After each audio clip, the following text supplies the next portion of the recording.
তো আসসালামু আলাইকুম। এক পলকে 13 মে 2025 বানেশ্বর আমের বাজার আপনাদেরকে দেখাচ্ছি। দেখতে পাচ্ছেন আজকে কিন্তু প্রথম এসেছি, প্রথম দিন। আর আস্তে আস্তে কিন্তু মঙ্গলবার এবং শনিবার হচ্ছে যে এই বাজারটিতে আম আসলে হচ্ছে আস্তে আস্তে প্রতিদিনই কিন্তু আমগুলো দেখা যাবে। দেখতে পাচ্ছেন এখনই কিন্তু আর একটা আমের গাড়ি চলে আসলো।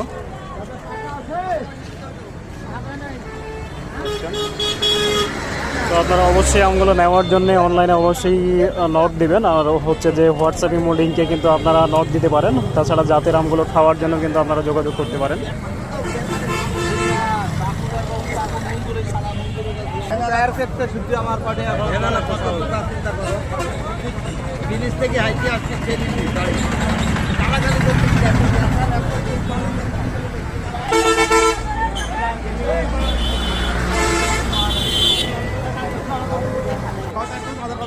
পাশে দেন, সুদা করেন।